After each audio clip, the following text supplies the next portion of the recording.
بسم اللہ الرحمن الرحیم۔ آپ کو اندازہ ہونا چاہیے اتنا امپورٹنٹ جغرافیہ ہے یمن کے پاس۔ خشکی کے تو دو ہی راستے ہیں، دو ہی ملک ہیں جن سے خشکی کا راستہ ہے، سعودی عربیہ اور عمان، یعنی آپ مسقط کہتے ہیں جس کو، اور بقیہ سارا سمندر ہے۔ دوسرے لفظوں میں یمن کا شمال اور یمن کا مشرق یہ خشکی ہے، یمن کا جنوب اور یمن کا مغرب یہ سارا پانی ہے۔ اتنا زیادہ جس کے پاس پانی کا بارڈر ہوتا ہے نا، موجودہ زمانے میں وہ بہت ترقی یافتہ ملک ہوتا ہے، کیونکہ سارا پورٹ سارا بزنس تو پانی سے ہوتا ہے۔ اہم بات کیا ہے کہ یہ ایسے سمندر یا ایسی جگہوں پر ہیں کہ جہاں پر بڑے امپورٹنٹ ایریاز جیسے باب المندب سب سے امپورٹنٹ ہے دنیا کے اندر، کہ جب نہر سوئس، دوسرے لفظوں میں یورپ، اوپر یورپ، نہر سوئس مصر کے اندر سے آتا ہے نا، اور وہ جب پہنچتا ہے یمن کی طرف، تو یہاں پر بڑے امپورٹنٹ علاقے ہیں جہاں پر باب المندب ہے، کہ دنیا کی آدھی ٹریڈ اس راستے سے ہوتی ہے، دنیا کی آدھی ٹریڈ اس راستے سے ہوتی ہے۔ 6% انرجی یہاں سے جاتی ہے، 6% دنیا کی انرجی یہاں سے گزرتی ہے انرجی، لیکن ٹریڈ 50%۔ دوسرے لفظوں میں اگر یورپ کو اپنی مصنوعات China, Malaysia, Korea, Philippines, Indonesia اور اسی طرح سے افریقہ، اگر افریقہ کو لے کے جانا ہے، افریقہ جو جنوبی افریقہ کہلاتے ہیں، اگر یہاں تک لے کر آنا ہے تو یہ بیچ کا راستہ ہے۔ اگر اس راستے سے نہ آئیں اور یورپ اوپر کا پورا راستہ طے کریں، خشکی یعنی پانی کا وہ راستہ طے کریں کہ جو ان کو پورا افریقہ گھما کے لائے، تو کوئی مذاق میں کہہ رہا تھا کہ ایک نسل جوان ہو جاتی ہے اگر اتنے لمبے لمبے جہاز چلائیں تو۔ یہ اس لیے شارٹ کٹ ہے، اور یہ الحمدللہ باب المندب ہے کہ جو یمن کے پاس ہے، جس کے لیے ابھی کوشش ہو رہی ہے۔ یہ تو ہو گیا جغرافیہ۔ جو دوسرا آپ کا سوال تھا، ایران کی سپورٹ سے چل رہا ہے جہاد، میں نے پہلے بیان کیا، ایران جس پر ان کے بقول چاروں طرف سے پابندیاں لگی ہوئی ہیں، جو خود مالی بدحالی کا شکار ہے۔ آپ کو معلوم ہے ایران کی پوزیشن کیا ہے، ایران کا جو تومان ہے وہ کتنا کہاں پہنچا ہے۔ میں جب ایران میں ہوا کرتا تھا تو مجھے اچھی طرح سے یاد ہے کہ 1000 کے 16,000 تومان مل جایا کرتے تھے، 1000 کے 16,000 تومان ملا کرتے تھے، 1000 روپے کی۔ آج کتنا مل رہا ہے؟ قریب 2 لاکھ تومان ملتے ہیں 1000 روپے کی۔ پہلے 16,000 ملتے تھے، آج 2 لاکھ تومان ملتے ہیں۔ یعنی خود اس ملک کا بہت برا حال ہے، وہ کیا سپورٹ کرے گا کسی کی جو الزام دنیا میں لگتا ہے؟ یہ اس لیے لگتا ہے کہ یہ ثابت کرنے کی کوشش کر رہے ہوتے ہیں کہ یمنیوں میں تھوڑی ہمت ہے کہ ہم سے لڑیں، لیبنانیوں میں تھوڑی جرت ہے کہ وہ اسرائیل سے لڑیں، فلسطینی تھوڑی کوئی اسرائیل سے لڑ سکتا ہے، شام والے نے تھوڑی کوئی اکیلے جو ہے وہ دنیا کی طاقتوں کو شکست دی ہے۔ ایران، یعنی یہ ایران پر یہ الزام لگاتے ہیں کہ اصل میں تو ایران کی سپورٹ کی وجہ سے کچھ ہوتا ہے، جبکہ ایسی کوئی بات نہیں ہے۔ ہاں، شام کے اندر ایرانیوں نے کیا ہے کچھ نہ کچھ، ایرانیوں نے کیا ہے شام میں، لیکن عراق کے اندر وہ بھی نہیں کیا۔ عراق کے اندر صرف ایڈوائزرز تھے، عراق میں ایران کی فوجیں نہیں اتری ہیں۔ آپ کو پتہ ہے عراق میں فوجی ایڈوائزر ہیں جو ان کے شاہدہ، وہ بھی گورنمنٹ نے طلب کی ہیں، یعنی عراقی حکومت نے کہا ہماری مدد کرو، شام کی حکومت نے کہا ہماری مدد کرو۔ ایران میں وہ بھی نہیں اترے، ایڈوائزر بھی نہیں اتر پائے، اتر ہی نہیں سکتے کیونکہ تم نے محاصرہ کر رکھا ہے، دریا تمہارے پاس، نیچے سمندر، اور اوپر خشکی تمہارے پاس، آسمانوں پر تمہارا قبضہ، آسمانوں پر قبضہ۔ آپ کو پتہ ہے ابھی جو ایرانی سفیر شہید ہوئے، ایرانی سفیر کرونا میں مبتلا ہو گئے، 5-6 سال سے سفیر تھے وہ ایران کے یمن میں، کرونا میں مبتلا ہو گئے، کافی علاج ہوا، نہیں ہو پائے، اب طے پایا کہ ان کو جو ہے وہ ملک سے نکالتے ہیں، لے جاتے ہیں یہاں سے نکال کے۔ اس کی اجازت ہی نہیں ملی، شام سے نہیں نکال پائے، اور جب نہیں نکال پائے تو ان کو شہادت مل گئی۔ یعنی آپ دیکھیں کہ آپ کا جو ایرانی سفیر ہے یمن کے اندر، ایرانی سفیر صرف علاج وہاں تو ہو نہیں سکتا تھا، اور سعودیہ نے جہاز اڑانے کی اجازت نہیں دی، جس کی وجہ سے ان کا علاج نہیں ہو پایا، لیٹ پہنچے، ایران پہنچے، 1-2 دن سے زیادہ زندہ نہیں رہے اور شہید ہو گئے۔ جہاں آپ نے اس حد تک یمن کا محاصرہ کیا ہوا ہو، وہاں پر آپ یہ جملہ کہیں کہ اصل میں تو ایران کی وجہ سے، یعنی ایران لڑ رہا ہے یمن میں، نہ کہ ہم، نہ کہ یمنی لڑ نہیں سکتے، ہمارے مقابلے میں تو اصل میں ایران لڑ رہا ہے۔ آپ اس کو پروپیگنڈا کریں، اور ہم آپ سے کہہ رہے ہیں کہ ادھر آپ یہ دعویٰ کریں کہ آپ نے پورے یمن کو جو ہے نا محاصرے میں رکھا ہوا ہے، وہاں تو کوئی چیز داخل ہی نہیں ہو سکتی ہے یمن کے اندر۔ پھر یہ یمنی اتنے پاور میں آئے کہاں سے؟ یمنیوں کا مسئلہ یہ ہے کہ جب ان پر علی عبداللہ صالح حکمران تھا، جس کے خلاف قیام ہوا 2011 میں اور 2014 میں جس کی حکومت ختم کی علی عبداللہ صالح، کہ جو 30 سال سے ان پر حکمران تھا، 30 سال سے، اس کے زمانے میں کیونکہ وہ بڑا امریکہ اور سعودی عربیہ کو بہت پسند تھا وہ آدمی، تو اس وقت انہوں نے یمن کو اسلحے سے بھرا تھا، بہت بھرا تھا. یہ تو ہر جگہ دنیا میں اسلحے سے بھرتے ہیں. پہلے آپ کو ایک الگ بحث ہے، ایک الگ گفتگو ہے کہ آپ کو یہ سمجھنا ہوگا کہ دنیا میں سب سے زیادہ ٹریڈ ہوتی کس چیز کی ہے، کون سی چیزیں سب سے زیادہ خریدی اور بیچی جاتی ہے، تو آپ کو پتہ چلے گا کہ اسلحہ پہلے نمبر پر ہے، پہلے نمبر پر ہے. یہ دنیا میں بنائے چلے جا رہے ہیں اسلحے اور بیچے چلے جا رہے ہیں، اسلحے بیچے چلے جا رہے ہیں. یہ میں نے بہت پہلے کی بات ہے، شاید مرشد زیدی صاحب کے کسی ایک گفتگو میں سنا تھا، شاید بات بھی یہ 91 92 کی ہوگی یا شاید 94 95 کی ہوگی، کہ میں نے ان کی زبانی یہ بات سنی تھی. اس وقت مجھے اتنا احساس نہیں ہوا تھا، لیکن اب بالکل کلیئر ہے کہ وہ کیا کہہ رہے تھے.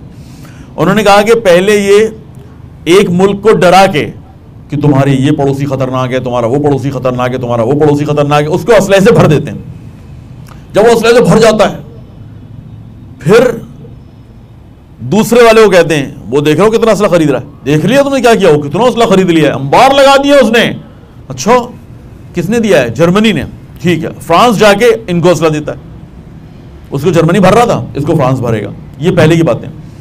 اب تو امریکہ ہوتا ہے ہر جگہ پر، امریکہ کا اسلحہ ہوتا ہے.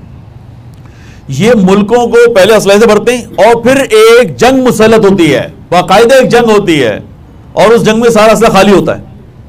جب خالی ہو جاتا ہے پھر کہتے ہیں دوبارہ بھرنا ہے. یہ سب سے بڑی ٹریڈ ہے. انہوں نے اسی طرح سے یمن کو بھرا ہوا تھا. ان کو تھوڑی پتہ تھا کہ علی عبداللہ صالح کا تختہ الٹ جائے گا. علی عبداللہ صالح جو 30 سال سے مسلط ہے، اس کا تختہ الٹ جائے گا، ان کو پتہ نہیں تھا. اتفاق سے وہ تختہ الٹ گیا. انہوں نے کوشش کی، جیسے میں نے کہا، ہادی منصور کو لا کے بٹھا دیا عرب امارات اور سعودی عربیہ نے، کہ اب یہ انہوں نے کہا بھائی ہم نے انقلاب کیوں کیا تھا؟ اگر تمہارا ہی بنایا ہوا صدر ہم نے اپنے اوپر مسلط کرنا ہے تو پھر ہم نے انقلاب کیوں کیا تھا؟ نہیں مانے وہ. انہوں نے کہا جنگ سخت ہو جائے گی. اب وہ جو اسلحہ علی عبداللہ صالح کے زمانے کا تھا وہ استعمال ہو رہا ہے. ایک دوسرا یہ کہ جب آپ کو اسلحہ ہو اور آپ کے اوپر مشکل بھی پڑ جائے تو بھائی دماغ چلنا شروع ہو جاتے ہیں. دماغ چلنا شروع ہو گئے. انہوں نے اسی اسلحے کو کھول کے بند کر کے سیکھ لیا کہ اس کو کیسے بنایا جاتا ہے. آپ کو میں عجیب سی بات بتاؤں، ابھی انہوں نے اسرائیل سے، سعودی عربیہ نے اور عرب امارات نے اسرائیل سے defence missile, anti defence missile, مراد یہ کہ جو میزائل ایران سے یمن سے آئیں اس کے خلاف ڈیفنس کرنے کے لیے ایک سسٹم لیا ہے. اس سسٹم میں ہوتا یہ کہ جیسے ہی آپ کو پتہ چلتا ہے کہ آپ کے آسمان میں کوئی چیز آنا شروع ہوئی ہے، یہاں سے پیٹریٹ میزائل کہلاتا ہے، وہ نکلتا ہے اور وہ 8 10 ایک ساتھ ہوتے ہیں، ٹھک ٹھک ٹھک ٹھک ٹھک سارے نکلنا شروع ہو جاتے ہیں اور آسمان پہ جو بھی چیز آتی ہے اس کو اڑا دیتے ہیں. یہ پتہ ہی آپ کو ڈیفنس اسی طرح سے ہوتا ہے، میزائل سے روکنے کا طریقہ. جو پیٹریٹ میزائل اسرائیل نے ان کو دیا ہے ان کے دفاع کے لیے، آپ کو پتا وہ ایک کتنے کا ہے؟ 12 لاکھ ڈالر کا. 1 ملین 2 لاکھ ڈالر کا ہے ایک میزائل. 1 ملین 2 لاکھ ڈالر یعنی 12 لاکھ ڈالر کا وہ ایک میزائل ہے. سسٹم نہیں کہہ رہا، ایک میزائل. 8 ایک ساتھ نکلتے ہیں اور یہ اڑانے کے لیے، جس کو مارنے کے لیے نکل رہے ہیں، وہ ڈرون کہلاتا ہے. وہ ڈرون کے جو یمنیوں نے بنایا ہے وہ ٹوٹل $250 کا ہے. کتنے کا ہے؟ $250 کا. یعنی وہ $250 کی چیز کو 12 لاکھ ڈالر والے سے اڑاتے ہیں. جب ان کے سارے خالی ہو جاتے ہیں، ایک سسٹم ہے، خالی ہو جاتا ہے، وہ بھیجتے رہتے ہیں ڈرون. یہ پھینکتے رہتے ہیں، یہ ان ڈرونز کو ان میزائل سے اڑاتے رہتے ہیں. اس کے بعد جب وہ دیکھتے ہیں رکا، ایک دم ایک اصل میزائل آگے گرتا ہے یمن پہ، سعودی عربیہ پہ یا عرب امارات پہ، جس کی دھمکی انہوں نے دی ہوئی ہوتی ہے. پھر وہ میزائل آتا ہو گر جاتا ہے. جیسے یہاں خاموشی ہوتی ہے، سانس لینے کی رکتا ہے، ٹھک سے وہ میزائل آگے گر جاتا ہے. یعنی اس جنگ کو وہ ابھی جو خود یورپ کہہ رہا ہے کہ $200 بلین کا اب تک خرچہ ہوا ہے، ان $200 ملین کا، سوری $200 ملین کا ابھی تک خرچہ ہوا ہے یمنیوں کا. $200 ملین کوئی حیثیت نہیں ہے. سعودی عربیہ کا ایک دن کا خرچہ اتنا ہے، وہ $7 بلین خرچ کر چکے ہیں. 7 اور یہاں پر ابھی 200 ملین ٹوٹل خرچ ہوا ہے. کہاں 200 ملین اور کہاں 7 بلین. بھائی یہ جنگ اسلحے سے نہیں لڑی جا رہی، یہ جنگ ایمان سے لڑی جا رہی ہے، عقیدے سے لڑی جا رہی ہے. ان کے پاس سب سے زیادہ مضبوط یہی چیز ہے، اس سے وہ جیت رہے ہیں. ان کا ہر آدمی فوجی ہے، انہیں باہر سے فوجیوں کی ضرورت ہی نہیں ہے. جیسے شام کو تھی شام کے اندر جو ہے ان کی فوج کمزور تھی، کیونکہ ان کے اوپر داعشی جو ہیں وہ اتنی بڑی تعداد میں لائے گئے.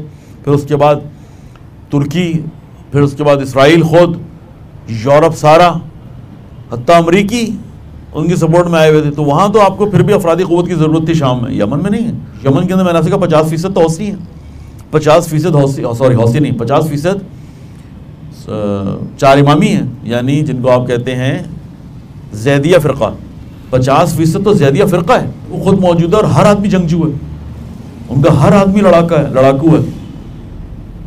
ابھی جو خود انگریزوں کا کہنا ہی ہے کہ 120 میں سے امریکہ میں 120 افراد میں سے 100 کے پاس اسلحہ ہوتا ہے. ہمارا نہیں کہنا، یہ خود ان کا اپنا تجزیہ ہے کہ 120 افراد میں سے 100 کے پاس اسلحہ ہوتا ہے امریکہ میں. اور کہتے ہیں کہ یمن وہ جگہ ہے کہ جہاں پر ہر 50 کے پاس اسلحہ ہوتا ہے، ہر 100 میں سے 50 کے پاس اسلحہ ہوتا ہے. 8 سال کی عمر میں 7 سال کی عمر میں اسلحہ چلانا سیکھتا ہے یمنی، 7-8 سال کی عمر میں اسلحہ چلانا سیکھتا ہے. آپ بھائی جنگجوؤں سے، قبائلی جنگجوؤں سے لڑ رہے ہو کہ جو گزشتہ 100-200 سالوں سے جنگ کی حالت میں. یہ الگ بات ہے کہ وہ 1300 سال سے جنگ کی حالت میں، 1200-1300 سال سے جنگ کی حالت میں. یہ جو انہوں نے اسلحہ لگا لیا ہے نا، جو تلوار لگا کے وہ گھوم رہے ہیں، وہ ایسے ہی نہیں ہے، وہ انہوں نے اپنی علامت بنا لی ہے. بھائی بغیر اس کے تو ہم چل ہی نہیں سکتے. ہر آدمی اپنا اسلحہ بنا، ہر آدمی اپنا تلوار لگا کے گھوم رہا ہے. الحمدللہ، خدا کا شکر ہے. سوال آپ کا چھوٹا تھا، جواب لمبا ہو گیا کہ ان کو کسی اور کی مدد کی ضرورت نہیں ہے. ہاں، لیکن جو ہمیں مورلی سپورٹ کرنی چاہیے، ہمیں جو دنیا میں ان کے خلاف پروپیگنڈا ہوتا ہے اس کے خلاف بند باندھنے چاہیے. ہمیں بھی انشاءاللہ ان کے مظلومیت کو، ان کے آواز کو باہر پہنچانا چاہیے. یہ کام ہمارا بنتا ہے اور یہی کام اصل میں ہمارا بنتا ہے.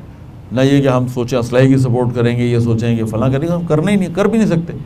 سعودی عرب میں اس طرح سے یہ الگ بات ہے کہ جیسے فریڈم فلوٹیلا کے نام سے آپ کو یاد ہوگا کشتی چلی تھی، ترکی سے نکلی اور غزہ کا محاصرہ توڑنے کے لیے. اس محاصرے کو توڑنے کے لیے پلاننگ ہونی چاہیے. کون کرے گا، کیسے کرے گا، کس طرح سے کرے گا، یہ نہیں پتا مجھے، لیکن اس محاصرے کو توڑنے کے لیے. اور آپ اس میں صرف غذا اور دوا کی بات کریں، کوئی تیسری چیز بھی نہ لائیں. الگ بات ہے کہ تیسری چیز ان کو جو چاہیے ہوگی وہ انرجی ہوگی مستقبل میں، لیکن آپ ان 2 چیزوں کی بات تو کریں نا، کہ ان کو غذا چاہیے، ان کو دوا چاہیے. اس کے لیے آزاد بنیادوں پر اس طرف کشتیوں کا رخ ہونا چاہیے تاکہ اس محاصرے کو بھی توڑا جا سکے. درود پڑھ دیں محمد والے محمد.